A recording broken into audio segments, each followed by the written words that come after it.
সূরা মুদ্দাসসিরের ৩১ নং আয়াত পর্যন্ত আমরা তাফসীর করেছিলাম। এরপর মহান রব্বুল আলামিন ৩২ নং আয়াতে বলেছেন কাল্লা ওয়াল কমার, কাল্লা ওয়াল কমার, কখনোই নয় চন্দ্রের শপথ, ওয়াল্লাইলি ইয আদবার, এবং রাতের শপথ যখন সেটি প্রস্থাপন করে, অর্থাৎ রাতের যখন অবসান ঘটে সেই রাতের শপথ।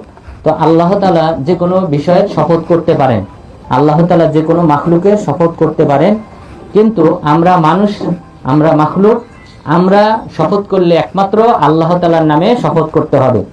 আল্লাহ ব্যতীত কোনো মাখলুকের নামে শপথ করলে সেটা শিরকে আসগর, ছোট শিরক হিসেবে গণ্য হবে। তো সুতরাং আমাদেরকে আল্লাহ ব্যতীত কোনো মাখলুকের নামে শপথ করা যাবে না। তো এখানে আল্লাহ তাআলা যে সকল মাখলুকের শপথ করেছেন, অবশ্যই এই সকল মাখলুকের অনেক গুরুত্ব রয়েছে এবং গুরুত্বপূর্ণ মাখলুক নিয়েই আল্লাহ তাআলা শপথ করেন। তবে অগুরুত্বপূর্ণ মাখলুক নিয়েও আল্লাহ তাআলা বিভিন্ন সময় শপথ করেছেন।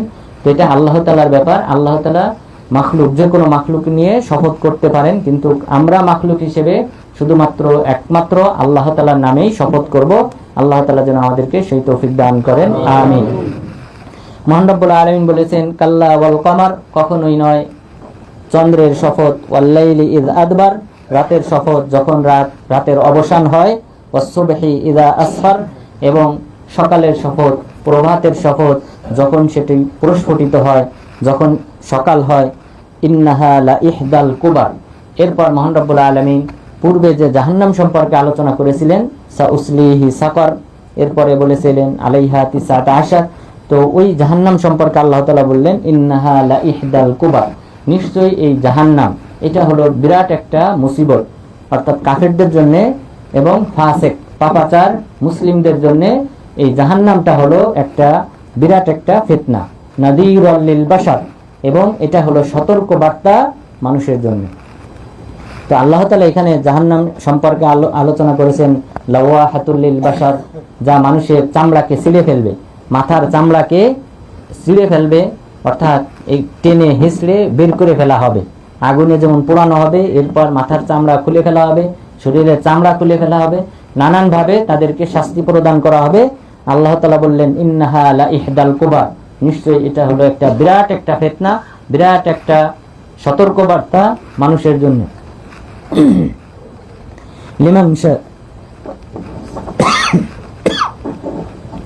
লিমান শাআ মিনকুম আইয়াতাকাদ্দামা আও ইয়াতাআখার, তোমাদের মধ্যে যে ব্যক্তি অগ্রগামী হতে চায় অথবা পশ্চাৎ প্রসারণ করতে চায় তার জন্য এটা হলো সতর্কবার্তা। তো আল্লাহ তাআলা এখানে বললেন যে ব্যক্তি অগ্রগামী হতে চায়, অর্থাৎ যে ব্যক্তি জান্নাতের পথে ধাবিত হতে চায়, জান্নাতি হতে চায়, তার জন্য এটা হলো একটি উপদেশমালা, সতর্কবার্তা, এবং যে ব্যক্তি পিছিয়ে যেতে চায় তার জন্য এটা একটা সতর্কবার্তা। রাসূল সাল্লাল্লাহু আলাইহি ওয়াসাল্লাম বলেছেন মান বাত্তা বিহি আমালুহু লাম ইসরি বিহি নাসাবু, যে ব্যক্তিকে তার আমলনামা পিছিয়ে দেবে তার বংশনামা তাকে এগিয়ে নিতে পারবে না। অর্থাৎ আমল করার মাধ্যমেই কিন্তু আমাদেরকে জান্নাতমুখী হতে হবে, জান্নাতে ধাবিত হতে হবে, জান্নাতের পথে এগিয়ে আসতে হবে, হিদায়াতের পথে এগিয়ে আসতে হবে আমল করার মাধ্যমে। সুতরাং আমল এটা কিন্তু ইমানের রুকুন। সুতরাং ইমান, আমল এগুলা একটা আরেকটা থেকে ভিন্ন না, বরং উৎপ্রতভাবে জড়িত। তো সুতরাং আমল করতে হবে জান্নাতে যাওয়ার জন্য। আর যদি কেউ জাহান্নামী হতে চায় তাহলে সে আমল পরিহার করবে, অন্যায় অশ্লীল ফাহিশি কাজ করবে। তো আল্লাহ তাআলা বললেন নাযীরুল লিল বাশার, এই জাহান্নামটা হলো মানব সম্প্রদায়ের জন্য সতর্কবার্তা। কুল্লু নাফসিন বিমা কাসাবাত রাহিনা, প্রতিটি ব্যক্তি তার কৃত কর্মের জন্য দায়ী থাকবে। তাহলে যে ভালো আমল করবে সে ভালো আমলের প্রতিদান পাবে, যে খারাপ আমল করবে সেই খারাপ আমলের জন্য সে নিজেই দায়ী থাকবে। সুতরাং তাকে হিসাবের সম্মুখীন হতে হবে কিয়ামত দিবসে। ইল্লা আসহাবাল ইয়ামিন, তবে ডানপন্থী যারা, জান্নাতি যারা, তারা ভিন্ন। অর্থাৎ জান্নাতীদেরকে, ডানপন্থীদেরকে আল্লাহ তাআলা বিভিন্ন ভাবে ক্ষমা করবেন। এর মধ্যে ক্ষমার মধ্যে প্রথমত যদি সে তওবা করে তাহলে আল্লাহ তাআলা ক্ষমা করেন। এরপর যদি তওবা নাও করে, যদি মারা যায়, কবরের তার যে শাস্তি হয় সেই শাস্তির মাধ্যমে আল্লাহ তাআলা তার পাপ ক্ষমা করেন। অর্থাৎ হাসরের ময়দানে ওঠার পূর্বে তার সে যে কবিরা গুনাহ করেছিল সেইগুলির শাস্তি কিন্তু কবরেও হয়। তো এই কবরে যে হয়, এই কবরের মাধ্যমেও কিন্তু সে যতটুকু পরিমাণ অপরাধ করেছে তার মাধ্যমে কিন্তু আল্লাহ তাআলা তার এই পাপগুলিকে ক্ষমা করে দেন। একসময় সে নিষ্পাপ হয়ে যায়, তার মর্যাদা বেড়ে যায়। এক ব্যক্তি আল্লাহ তাআলাকে কিয়ামত কবরে জিজ্ঞাসা করবে যে হে আল্লাহ, হঠাৎ করে আমার মর্যাদাকে কেন বাড়িয়ে দেওয়া হলো? তখন বলবে যে বিইস্তিগফারি ওয়ালাদিকালাক, তোমার সন্তান তোমার জন্য ক্ষমা প্রার্থনা করেছে, তাই আমি তোমাকে ক্ষমা করে তোমার মর্যাদা বৃদ্ধি করে দিলাম। তো আল্লাহ তাআলা নানান ভাবে এই জান্নাতীদেরকে, ডানপন্থীদেরকে আল্লাহ তাআলা ক্ষমা করেন। তো এখানে মহান রব্বুল আলামিন বললেন প্রতিটি ব্যক্তি তার আমলের জন্য দায়ী, তবে জান্নাতীরা ব্যতীত। অর্থাৎ জান্নাতীদের জন্য আল্লাহ তাআলা নানান ধরনের সুযোগ সুবিধা রেখেছেন, যে কারণে আল্লাহ তাআলা তাদেরকে বিভিন্ন পাপ থেকে মুক্তি দান করবেন, এবং অথবা ছোট শাস্তি অর্থাৎ জাহান্নামে নিক্ষেপ করার পূর্বে কবরের শাস্তির মাধ্যমে তাকে মাফ করবেন। এইভাবে নানান ভাবে আল্লাহ তাআলা তাদেরকে ক্ষমা করবেন। কবরের শাস্তির মাধ্যমে যদি ক্ষমা না হয়, হাসরের ময়দানে আল্লাহ তাআলা নবীগণের সুপারিশের ব্যবস্থা রেখেছেন, এরপর ফেরেশতাদের সুপারিশের ব্যবস্থা রেখেছেন, এরপর নবীগণ যারা মুমিন রয়েছে, সাধারণ মুমিন রয়েছে, তাদের সুপারিশের ব্যবস্থা রেখেছেন। এরপর সর্বশেষ আল্লাহ তাআলা তার দুই হাতের অঞ্জলি দ্বারা 3 বার জাহান্নাম থেকে এই সকল পাপী ফাসিক মুসলিমদেরকে বের করবেন। তো এইভাবে আল্লাহ তাআলা নানান ধরনের সুযোগ রেখেছেন। এই কারণে মহান রব্বুল আলামিন বললেন ইল্লা আসহাবাল ইয়ামিন, তবে ডানপন্থীরা ব্যতীত, ফি জান্নাতি ইয়াতাসাআলুন, জান্নাতে তারা জিজ্ঞাসাবাদ করবে, পরস্পরকে জিজ্ঞাসাবাদ করবে আনিল মুজরিমিন, পাপাচারদের সম্পর্কে। যারা পৃথিবীতে পাপ কাজ করত, যে অপরাধে তারা জাহান্নামী হয়েছে, এই জাহান্নামী সম্পর্কে জাহান্নামীদেরকে তারা জিজ্ঞাসাবাদ করবে মা সালাকাকুম ফি সাকার, এই সাকার নামক স্থানে, এই জাহান্নামে তোমরা কেন এসেছো? কোন কাজের, কোন আমলের কারণে তোমরা এই সাকার নামক স্থানে পতিত হয়েছো?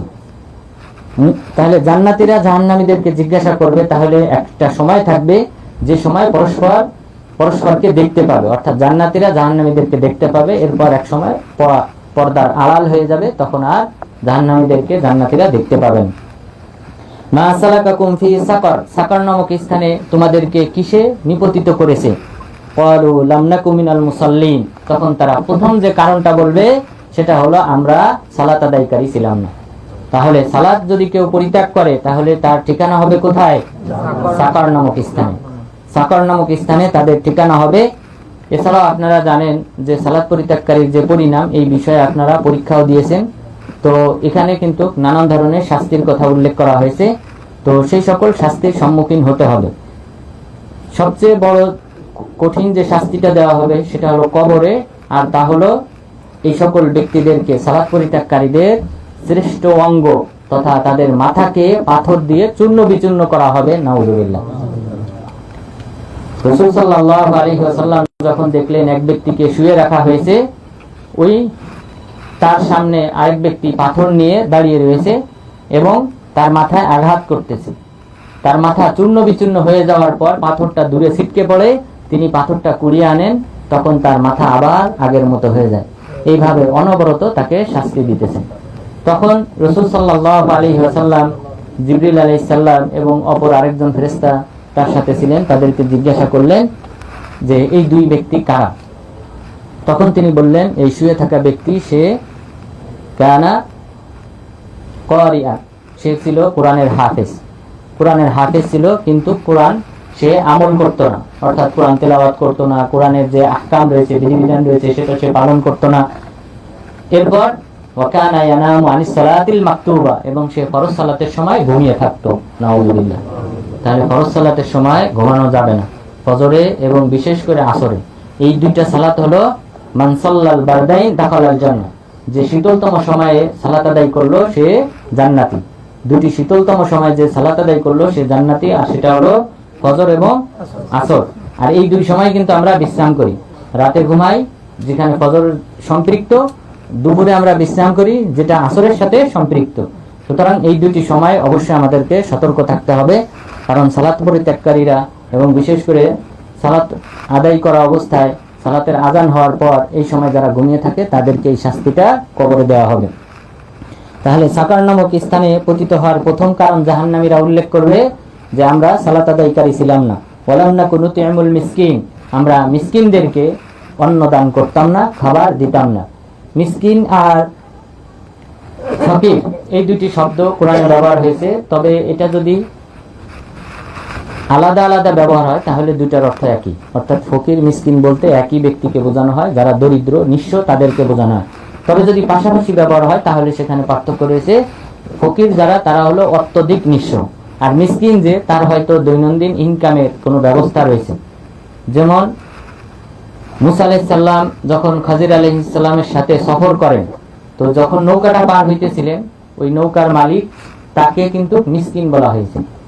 তো সে মিসকিন, অথচ সে একটা নৌকার মালিক, সে খেয়া পার করতো, তার দৈনন্দিন ইনকাম ছিল, তো তাকে মিসকিন বলা হয়েছে। সুতরাং যার সামান্য ব্যবস্থাপনা রয়েছে তাকে মিসকিন বলা হয়, যে তার চেয়ে আরো দুরবস্থায় রয়েছে তাকে বলা হয় ফকির।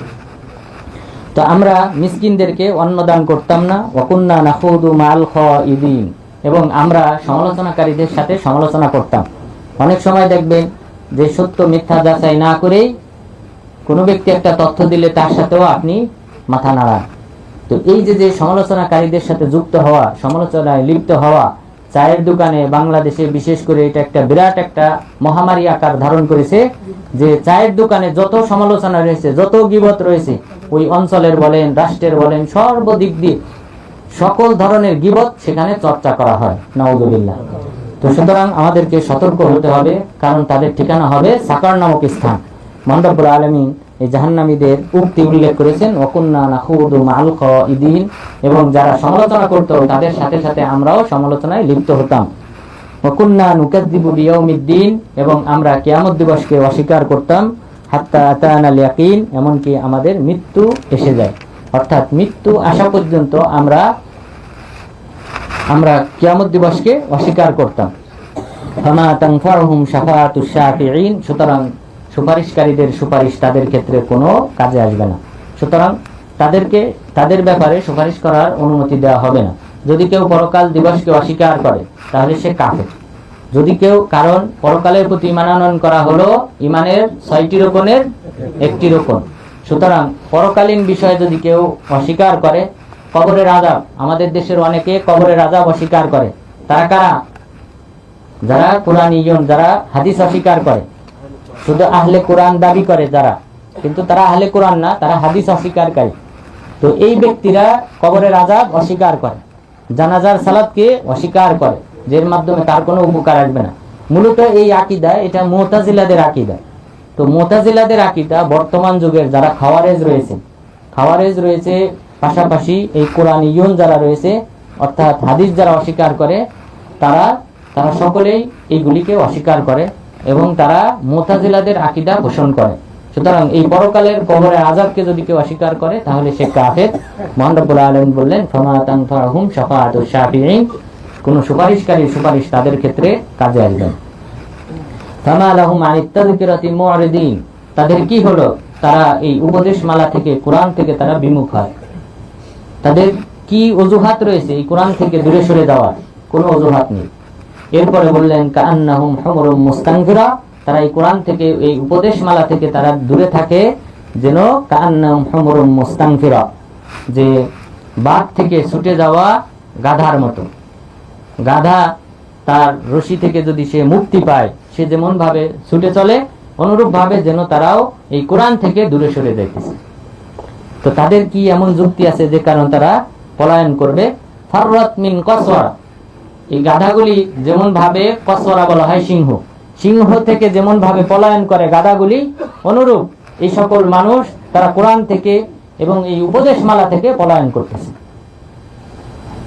বাল ইউরিদু কুল্লু ইমরিইম মিনহুম আইয়ুতা সুহুফাম মুনাশশারা, বরং তাদের প্রত্যেকেই চায় কিয়ামত দিবসে তাকে যেন উন্মুক্ত কিতাব দান করা হয়, যে কিতাব ডকুমেন্ট হিসেবে তারা পেশ করে জান্নাতি হবে। নাউযুবিল্লাহ।